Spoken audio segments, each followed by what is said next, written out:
Memasuki libur Natal dan Tahun Baru 2022, pemerintah terus melakukan beragam cara untuk meminimalisir mobilitas warga. Walaupun kasus aktif COVID-19 di Indonesia menurun, tetap saja Menteri Perhubungan Budi Karya Sumadi menduga ada 16 juta orang yang tetap nekat untuk memanfaatkan momen ini dengan bukti negatif COVID-19 dari tes antigen hingga PCR. Tapi sejumlah pakar menyebut Omikron memiliki kemungkinan lolos dari pemeriksaan laboratorium berbasis PCR. Lalu sebenarnya seperti apa karakter Omikron ini dan bagaimana menyikapinya? Sementara tak sedikit warga yang sudah memanfaatkan momen ini untuk keluar kota bahkan keluar negeri. Sore ini saya akan berbincang melalui sambungan Zoom dengan peneliti Pusat Riset Biologi Molekuler Eijkman, Badan Riset dan Inovasi Nasional BRIN, Profesor Dr. Amin Subandrio, dan Ketua Bidang Advokasi dan Kemasyarakatan MTI Pusat, Joko Setiowarno di Semarang kalau saya tidak salah ini. Halo, selamat sore Bapak-Bapak, apa kabar? Selamat sore, Mas Iqbal. Baik, Alhamdulillah. saya ke Prof. Amin terlebih dahulu. Ini Prof. Amin, ini tidak sedikit kan masyarakat yang sudah lelah dengan kondisi ini. Apalagi banyak informasi yang tidak valid beredar di tengah masyarakat. Lalu mereka juga sudah yakin akan kekebalan tubuhnya karena sudah divaksin, bahkan sudah 2 dosis. Dan jumlah kasus aktif juga tidak banyak di Indonesia. Bahkan dugaan skenario soal Omikron juga cukup liar di telinga kita. Nah, respon Prof. Amin bagaimana? Ya, Mas Iqbal, yang perlu kita sadari bersama bahwa walaupun angka jumlah kasus di Indonesia sudah demikian rendahnya, tapi belum nol ya, belum zero. Mhm, Artinya kita belum bebas dari ancaman virus SARS-CoV-2 mhm, dari varian apapun. Jadi tidak hanya Omikron yang mengancam, karena saat ini varian Delta masih mendominasi virus yang bersirkulasi di Indonesia. mhm, Ya, nah kita juga mesti menyadari bahwa varian-varian yang lain juga bisa menyebabkan masalah kesehatan yang serius, ya, sehingga saat ini kita tetap diminta untuk melaksanakan protokol kesehatan dengan konsisten, mhm, ya, di mhm, samping eh, memastikan bahwa kita sudah divaksinasi. mhm, Tetapi kita harus sadar juga bahwa vaksinasi tidak menggantikan protokol kesehatan. mhm. Vaksinasi harus berdampingan dengan pelaksanaan protokol kesehatan. Ya. Jadi sekali lagi, walaupun sudah divaksin, tidak berarti kita 100% akan terlindungi dari serangan virus COVID-19. Dan itu sudah terbukti di tempat lain, Mhm, kasus di Indonesia juga gitu, kasus Omikron itu menyerang atau dideteksi pada orang-orang yang sudah divaksinasi, ya, mhm. walaupun gejalanya ringan. Tapi Oke. sekali lagi kita tidak boleh menganggap enteng. Mhm. Tapi aturan-aturan yang diberlakukan oleh pemerintah ini sebenarnya sudah cukup baik atau, justru masih kurang ini, Prof? Ya, sebetulnya kita tidak membedakan perlakuan untuk Omikron secara khusus atau untuk Delta secara khusus. Karena di luar sana kita tidak tahu Mhm, varian yang mana sedang kita hadapi. mhm, Misalnya di bandara A mhm, itu dikhawatirkan Omikron, semuanya pakai masker 3 lapis misalnya. mhm, Kemudian di bandara B karena belum ada Omikron maka lebih santai. Tidak mhm, demikian, jadi kita harus memperlakukan yang sama. Ya, mhm, jadi mhm, tidak ada keistimewaan perlakuan mhm, ya terhadap Omikron. mhm, Karena sekali lagi kita di luar sana di lapangan itu tidak bisa mengetahui apakah virus yang ada di situ virus Delta, virus Alpha, atau mhm, virus Omikron. mhm. Ya, jadi penerapan istilahnya universal precaution, ya, artinya kewaspadaan umum, kewaspadaan universal Oke, itu harus diterapkan. oke. Ya. Nah ini, saya ke Pak Joko, berbicara soal aturan yang sudah diberlakukan oleh pemerintah. Sebenarnya, eee eee eee, cukup efektifkah? Karena kalau selama ini kita melihat bahwa, pemerintah itu sangat fokus terhadap, kendaraan ataupun transportasi umum seperti halnya, pesawat, kereta api, lalu juga kapal laut dan lain sebagainya. Tapi untuk kendaraan pribadi ini bagaimana? Dan apakah, juga cukup adil begitu untuk transportasi khususnya kendaraan pribadi ini, Pak Joko? Di darat ini ya dapat dikatakan ya agak sulit mendeteksinya ya. Mhm. Artinya ini memang yang cukup efektif itu yang angkutan umum, umpamanya KRL, Mhm. kereta api, kemudian pesawat udara gitu berterbang ya. Mhm. Di pelabuhan pun tidak semuanya. Mhm. Ada beberapa Pemda pelabuhan penyeberangan mereka cukup ketat, hasilnya cukup baik. Tahun Mhm. lalu kami lihat itu di Kabupaten Karimun. Mhm. Memang di sana penularannya sedikit, ternyata ketika masuk ke sana itu ya memang cukup ketat mereka, ada pengaruhnya juga. Tapi Mhm. kan tidak semua pemerintah daerah memperlakukan aturan yang sama. Oke. Apalagi di darat. Nah ini darat ini dampak mungkin pengetatan di kereta maupun di udara Mhm. dianggap ribet. Nah sekarang perpindahannya menggunakan jalur darat, apalagi jalan tol Trans Jawa kan sudah terhubung. Mhm. Nah itu mereka banyak menggunakan ke jalur darat. Mhm. Dan memang ya nggak ada pemeriksaan. Oke. Cuman pada saat Nataru ini Mhm. akan dilakukan, gitu. Seperti halnya yang tahun lalu juga ada tes antigen dan sebagainya. Tapi saya belum melihat Mhm. apakah seminggu yang lalu sudah dimulai. Karena Mhm. kan baru hari ini itu program untuk Mhm. mereka upacara melakukan 1 minggu terakhir. Mhm. Padahal pergerakan itu sebenarnya ketika pemerintah mengumumkan puncak tanggal 24. Mhm. Nah itu masyarakat nggak mau ikut pada saat puncak itu. Jadi seminggu yang lalu itu sudah bergerak. Saya Mhm. lihat berita hari ini juga jalan tolnya masih lengang, berarti kan sudah mobilisasi sudah berjalan seminggu yang lalu. Dan itu juga nampak dari ketika kami melakukan perjalanan darat itu, Mhm. beberapa rest area itu antri untuk masuk rest area, Iya. dan di kawasan rest area itu juga mencari lokasi parkir agak susah juga. Mhm. Nah, Nah ini jadi sudah oke. menyebar lah, polanya berbeda ya. Saya kira ini pelajaran bukan pemerintah juga. Mhm. Diumumkan salah, tidak diumumkan lebih salah lagi. Nah, jadi kalau diumumkan tentunya antisipasinya seminggu sebelumnya Heeh. ini mereka sudah mobilisasi. Oke, baik. Tapi memang penyekatan itu, sebenarnya kalau misalnya kita melihat ataupun berkaca dari tahun lalu, penyekatan cukup efektif untuk bisa meminimalisir, bagaimana pergerakan, masyarakat ini bisa dikontrol. Nah, apakah diperlukan ataupun tidak, untuk melakukan penyekatan di sejumlah titik khususnya yang ada di wilayah Jabodetabek, untuk bisa meminimalisir mobilitas warga itu, Pak, Joko? Tapi jawabannya nanti, Bapak bisa berikan kepada kami, tapi kita harus jeda terlebih dahulu. Untuk itu jangan kemana-mana karena CNN Indonesia Newsroom akan kembali usai jeda. Tetaplah bersama kami.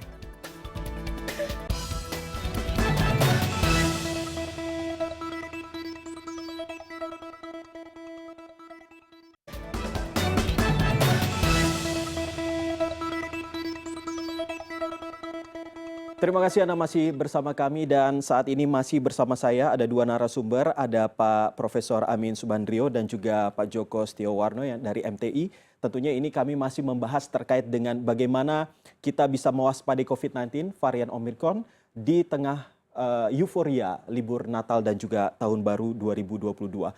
Saya tadi masih ingin bertanya ke Pak Joko terkait dengan penyekatan-penyekatan yang bisa saja dilakukan oleh pemerintah ataupun pihak-pihak terkait di sejumlah titik yang ada di wilayah Jabodetabek untuk bisa meminimalisir mobilitas dari warga untuk bisa keluar kota. Apakah ini bisa diberlakukan ataupun sebaiknya dilakukan di saat seperti ini atau justru sudah tidak butuh lagi untuk dilakukan penyekatan-penyekatan untuk saat ini, Pak? Kira mungkin tidak penyekatan ya. Mhm. Sebenarnya penyekatan dilakukan itu juga tidak 24 jam pada intinya. Di daerah-daerah itu ya paling 8 jam, 9 jam aja. Karena yang 24 jam itu kan sekitar Jabodetabek aja. Jadi sebenarnya tidak begitu efektif juga ya. Justru sebenarnya adalah pengawasan yang cukup ketat di lokasi-lokasi yang dianggap rawan mereka berkumpul gitu kan. Mhm. Kalau sekarang dilakukan penyekatan nanti masyarakat bilang, nah kami itu sudah divaksin, apa gunanya kalau disekat gitu kan. Mhm. Nah, tapi justru sebenarnya lebih pada penyadaran masyarakat, kampanye-kampanye untuk kesehatan itu lebih masif lagi lah, memiliki kesadaran pada masyarakat, Mhm. dan daerah-daerah kerumunan ya, dan apalagi sekarang sudah lindung diri itu benar-benar dilakukan, diterapkan di di hotel, di mall, kawasan pariwisata itu benar dilakukan. Itu lebih efektif saya kira ya. Oke. Adanya ganjil genap ini membantu lah, ya membantu ganjil genap, tapi kan bukan di jalan tol. Kalau di jalan tol agak susah itu penerapannya. Tapi kalau masuk satu kawasan, perkotaan apa dan sebagainya itu setidaknya bisa turut membantu lah. Tapi Oke. bagaimana tadi ya ini harus bergerak juga mengawasi daerah-daerah yang dianggap memang berpotensi untuk mereka berkerumun. Itu yang harus dihindari sebenarnya. Baik, Pak Joko. Dan saya ke Prof. Amin lagi nih, Prof. Banyak dari kita juga sebenarnya masih penasaran dengan varian Omikron ini.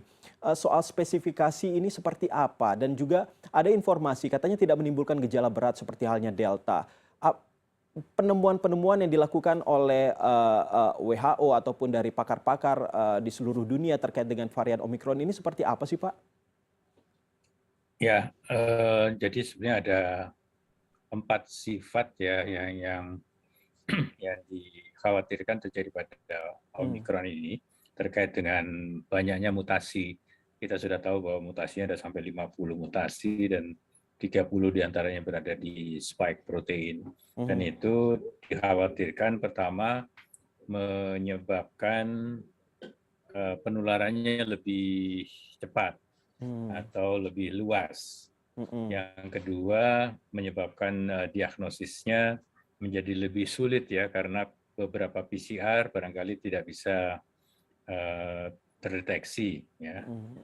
Yang ketiga dikhawatirkan menimbulkan gejala klinis yang lebih parah.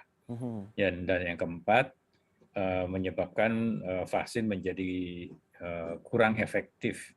Ya. Nah, itu semuanya sudah mulai dikaji ya, walaupun kita masih menunggu hasil-hasil selanjutnya, tetapi saat ini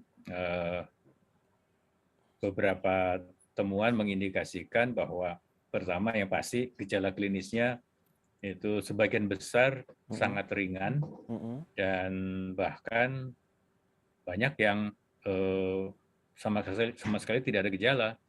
Ya, itu kita lihat bahwa yang ditemukan itu adalah pada pelaku perjalanan, ya, utamanya pelaku perjalanan luar negeri.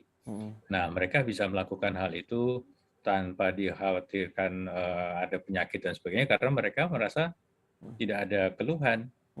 Ya, jadi seperti orang sehat saja. Nah, jadi itu satu temuan yang diperoleh di banyak negara. Nah, dengan situasi yang secara klinis gejalanya hampir tidak ada atau bahkan sebagian OTG itu menyebabkan orang yang terkena virus itu cenderung bepergian ke mana-mana, keluar kota, keluar negeri, dan pindah benua. Nah, itu yang sebetulnya menyebabkan penyebarannya menjadi lebih cepat.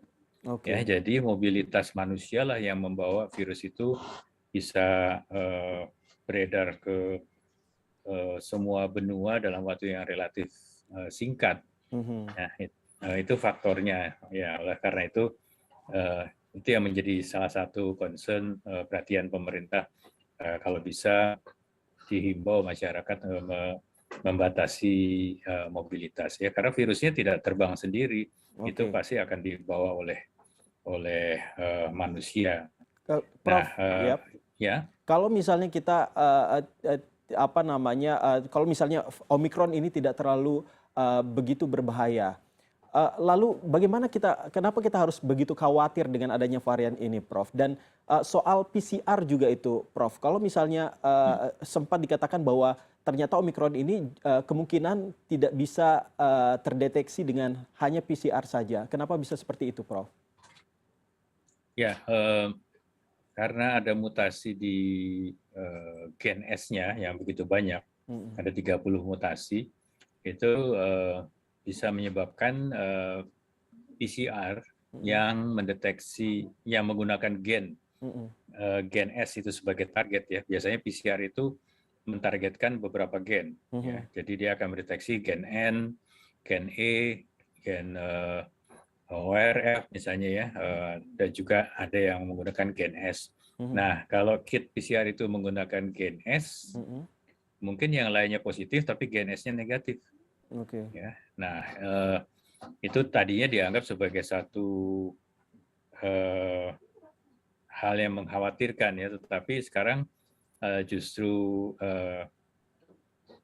Gen S yang tidak terdeteksi itu dipakai sebagai petunjuk ya bahwa kalau PCR memperlihatkan Gen S-nya tidak terdeteksi sedangkan gen lain terdeteksi, maka patut dicurigai itu adalah Omikron.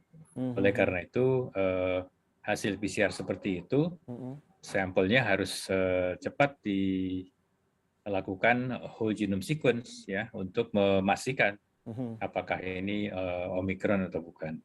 Ya, jadi tidak pasti tetapi kecurigaan. Ya. Kecurigaannya begitu. Baik, Prof. Nah, saya ke Pak Joko lagi nih, Pak Joko. Masyarakat ini kan sudah mendapatkan aturan-aturan yang cukup ketat dari pemerintah terkait libur Natal dan juga Tahun Baru. Lalu bagaimana dengan penyedia transportasi umum seperti halnya bus, pesawat, kapal, sampai kereta api? Apakah pemerintah cukup serius dalam hal pengawasan dan juga bisa menjamin bahwa semua dalam kondisi bersih dan juga sehat, mengingat kapasitas sudah sekarang ini 100%, anak-anak juga bisa melakukan perjalanan dan lain sebagainya? Ya, sebenarnya kalau melihat perjalanan kereta, ya, kereta api itu cukup serius lah. Artinya mereka mengikuti aturan yang diberlakukan oleh pemerintah. Ya, bahkan dapat dikatakan yang kereta ini kalau kita mau tes juga ada jadwalnya untuk berangkat jam tertentu itu lebih tertata lah. Nah kalau udara juga sama sebenarnya. Cuman pada saat masa lalu itu ya ada beberapa airline yang melanggar aturan, cuman ya dibiarkan saja. Jadi kalau saya menggunakan pesawat seperti itu ya kalau nggak ada pilihan lain ya mau gimana lagi. Kalau dulu kan dibatasi 70, 60, 70. Yeah. Sehingga kalau nggak ada pilihannya ya terpaksa saya naik aja. Nah itu yang memang nggak ada aturan.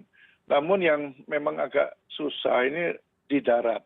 Yeah. Apalagi darat itu bis-bis itu kan tidak hanya berangkat dari terminal. Betul. Dia naik turunnya juga kalau bis AKDP itu kan dia sembarang tempat ya. Nah ini yang pengawasannya menjadi lebih rendah. Namun akhirnya masyarakat yang mengawasi. Nah masyarakat cenderungnya takut menggunakan bus, makanya banyak bus-bus itu juga yang kondisi tertentu bisnya memang peminatnya turun. Itu terjadi di banyak daerah. Ya, karena kesadaran masyarakatnya, terutama di Jawa ya, kita lihat seperti itu. Tetapi ada juga dengan pengetatan di udara ini justru ada perpindahan menggunakan darat. Dari Sumatera umpamanya, dianggap masanya ribet, justru yang PO bus ini peningkatannya luar biasa. Saya tanyakan pada saat ke Sumatera Barat, mereka banyak pindah ke naik bus saja dari Padang menuju Jakarta umpamanya. Karena apa? Kalau mereka tes juga harus 1 hari sebelumnya karena alatnya ke Jakarta dan sebagainya, ribet buat mereka. Naik bus langsung berangkat ya sudah, paling kalau ada pemeriksaan di penyeberangan. Nah, itu tapi lebih murah lah. Baik. Memang ini butuh kampanye besar-besaran pengawasan terhadap PO. Saya kira kalau PO-nya bagus, mereka tetap menjaga protokol kesehatan ya, merawat bisnya dan sebagainya. Bahkan sekarang ini sudah diluncurkan ini bus yang higienis lah. Jadi kursinya nggak 2 tapi berjarak sehingga satu baris cuma 3 aja. Ini juga hasil riset kerjasama antara penyediaannya, ada PO1 PO bus itu teman saya juga, dan karoserinya ya, dan Fakultas Kedokteran Undip. Ini menarik nih, kolaborasi itu sudah muncul dan ini mungkin kayak tahun depan sudah bisa nanti kita lihat bus-bus yang sudah memenuhi syarat termasuk juga AC-nya juga. Oke, baik Pak Joko. Lagi-lagi soal pengawasan itu patut kita ikuti begitu ya, bagaimana pengawasan ataupun penerapan protokol kesehatan ini bisa tetap berlaku di tengah euforia libur Natal dan juga Tahun Baru. Terima kasih Pak Joko Setiawarno, Ketua Bidang Advokasi dan Kemasyarakatan MTI Pusat, dan juga ada Pak Amin Subandrio, Profesor Amin Subandrio, peneliti senior LBM Eijkman, terkait dengan apa yang sudah kita perbincangkan pada sore hari ini terkait mewaspadai COVID-19 varian Omikron. Terima kasih Bapak-Bapak sudah berbincang dengan kami pada sore hari ini. Salam sehat selalu Pak. Terima kasih. Assalamualaikum. Waalaikumsalam warahmatullahi wabarakatuh.